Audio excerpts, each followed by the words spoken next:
Olá, meu amigo, minha amiga do canal Sangue Santista 3S, e eu, Samuel Pereira, estou chegando para mais um vídeo no canal, a Break News do Peixão sempre atualizada. Vamos falar sobre o peixe com muitas informações aí, mas antes eu peço que você se inscreva, que ative o sino para não perder nenhum conteúdo. Se você gostar, você dá o like, porque ajuda no engajamento do canal, ok? Então bora lá, sem perder tempo, vamos falar do Santos Futebol Clube. É o seguinte, primeiro eu queria falar sobre a notícia de ontem, que foi o atraso de salário do Santos para os jogadores no mês de agosto, e hoje o presidente do Santos, então, confirmou que os salários de agosto foram pagos, tá? A diretoria do Santos acertou o salário do mês de agosto, dos atletas e também dos funcionários. O pagamento foi realizado na tarde dessa última segunda-feira e já caiu integralmente na conta dos trabalhadores. O clube alegou problemas com o processamento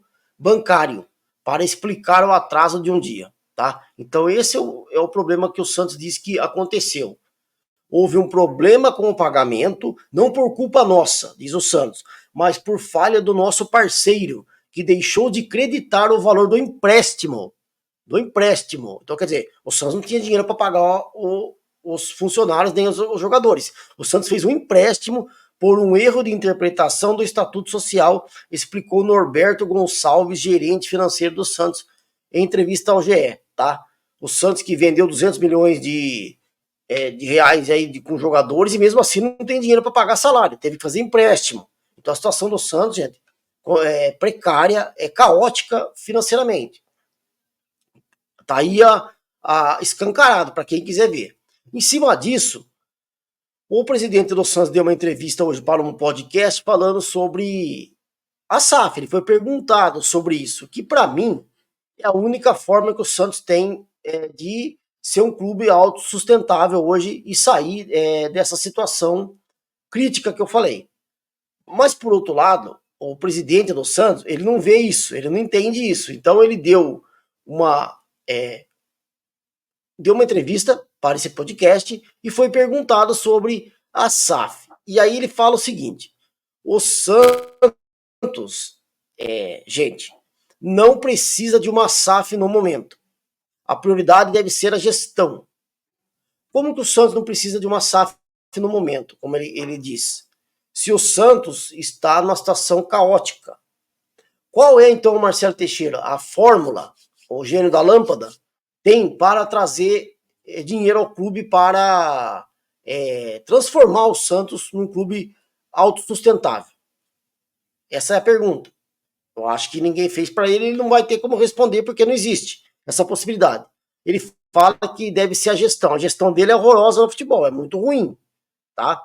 Inclusive o Marcelo Teixeira, ele se prova agora que ele é um dirigente que já está ultrapassado no futebol brasileiro. É um dirigente que não cabe mais na forma que o futebol trabalha atual. Então, ele fala dessa forma que o Santos não precisa se tornar uma SAF, a prioridade é a gestão, já que o clube está na Série B e ainda carrega uma imagem negativa. A imagem negativa do Santos não é porque está na Série B, já faz mais de 4 anos que o Santos está com essa imagem. Então, isso é uma desculpa. Ele fala que não faz sentido agora o Santos se tornar uma SAF. O foco é melhorar a credibilidade e a competência da gestão para recolocar o Santos como potência no futebol brasileiro, cravou o presidente. Aí é uma piada, só acredita quem não entende nada de futebol, né, do que hoje o futebol representa, e também só acredita os encantadores de Marcelo Teixeira, de Serpente, que acreditam no que ele fala. Mas quem está antenado com o futebol sabe que não tem a menor possibilidade do Santos virar uma potência no futebol brasileiro. É uma piada, porque o Santos hoje é um clube falido, um clube sem dinheiro, então não tem como virar potência. Porém, o presidente não descarta uma futura SAF, embora não tenha dado prazo para que isso aconteça. Tá? Ele não vai dar prazo, porque ele já falou que na gestão dele o Santos não vai virar SAF. A SAF é uma alternativa para o futuro, mas precisa ser amadurecida no futebol brasileiro. Peraí, amadurecida, já tem clube que já vai para 2 anos de SAF, irmão. Botafogo, Cruzeiro, Red Bull Bragantino, mais de 2 anos. Então, como que precisa amadurecer? Já se vão lá 2 anos que o Santos está atrasado.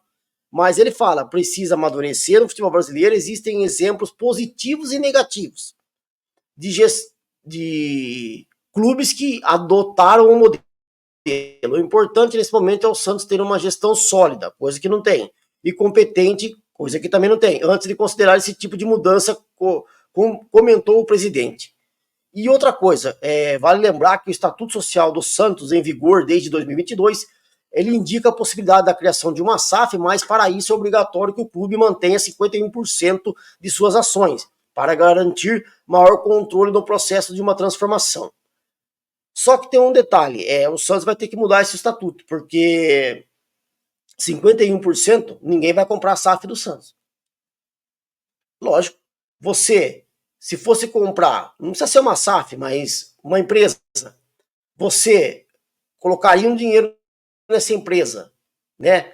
Você manteria 51% para outra pessoa e você ficaria só com 49%, você seria um minoritário. Então você não tem decisão, não tem poder de decisão. Então como é que o Santos quer vender a SAF e ele sendo majoritário? Então não existe essa possibilidade. Ninguém vai comprar a SAF do Santos com 49% das ações, tá? Então o Marcelo Teixeira, ele meteu o louco nos caras, tá? Ele meteu o louco nos caras, só que os caras não contestam. Ele responde aquilo que ele quer, aquilo que lhe convém, e o torcedor do Santos acredita se quiser. Então, gente, o Marcelo Teixeira é um encantador de serpentes e meteu louco nos caras, mete louco. Então, o que acontece?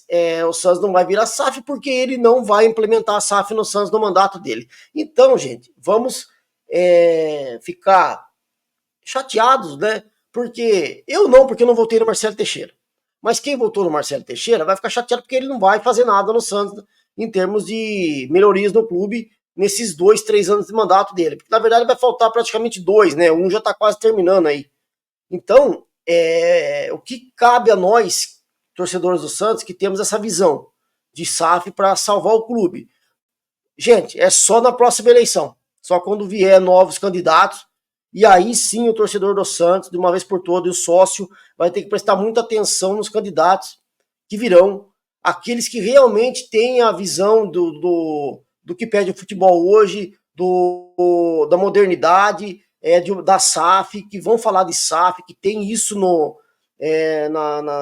na sua campanha, né, promessa de campanha, para depois colocar isso em prática. Porque senão, se você for votar num candidato que você não escuta ele falar uma palavra de SAF, então você já vai estar votando errado, entendeu? Então, a gente não tem muito o que fazer, vamos ficar de mãos atadas até a próxima eleição, porque, infelizmente, essa pessoa que está comandando tá nem aí e vai empurrar em banho-maria aí a situação do Santos Futebol Clube, beleza? Infelizmente. Agora vamos falar sobre contratações aí, né? Por incrível que pareça, gente, hoje o Santos anuncia a contratação de mais um jogador para a base, mais um africano, exclamação. Ah, não. Depois de contratar o Youssoupha Nié para o time principal, agora o Santos contratou o zagueiro Koulibaly Ieco, jogador para o Sub-16. O garoto é capitão da seleção da Costa do Marfim e aguarda completar a maioridade para assinar em definitivo com o Peixe. Ele irá passar pelo mesmo processo dos bolivianos, né? O Miguelito, o Enzo Monteiro, o Marcelo Torres, que precisaram completar 18 anos para assinar o primeiro contrato com o Santos, porque a lei não permite, né? Jogadores dessa idade assinar um contrato. E aí o Santos precisa registrar, né? Ele, e por enquanto vai participar de competições não oficiais, digamos assim, já que a FIFA não permite transferências internacionais de menores. Visando um projeto esportivo ao jogador, o clube também utiliza de um professor de francês, né, na adaptação do atleta. E E o Alvinegro conseguiu trazer o Koulibaly através de contatos que possui com o mercado africano e tem a ideia de mandar o coordenador de análise de mercado para o país nos próximos meses. Então tá aí, o Santos contrata o defensor, 16 anos, que vem aí para, quem sabe, um dia jogar no Santos, se for bom, e 16 anos. Então o Koulibaly deve atuar por torneios extraoficiais, aqueles que o Santos poderá colocar o jogador, que não necessitam de registro, e como a própria Copa Bu aí, né, que o Santos sempre disputa aí. Então o Koulibaly é o segundo jogador africano nas categorias de base do Santos. O clube também contratou o atacante angolano Osvaldo Iamba, entendeu? Então, ex-Catanduva, para as categorias do Sub-15. Então tá aí, gente, o Santos contrata mais um jogador estrangeiro para a base, aquilo que eu falei. Africano, gambiano, né? Costa do Marfim, e traz boliviano, venezuelano, e o Santos perdeu a sua essência, que era realmente o DNA do clube de revelar os jogadores, de garimpar os talentos pelo Brasil inteiro, de norte a sul, e trazia os jogadores, e aí sim o Santos fazia os craques em casa. Hoje não, o Santos contrata jogadores de fora e não consegue fazer os craques em casa e não consegue trazer craque, porque é difícil. Mas vai aí trazendo esse tipo de jogadores que a maioria não vai dar em nada, como não deu aí o Zabala, que acabou já de ir embora, o Lacava, entre outros. Então são jogadores que, na minha opinião, não vão ser úteis ao Santos. Só que tá aí, contrata mais um jogador para o Sub-20, beleza? Se gostar do vídeo, dá o like, a gente volta com muito mais de Santos aqui no canal. Um forte abraço, fique com Deus, até a próxima, eu fui.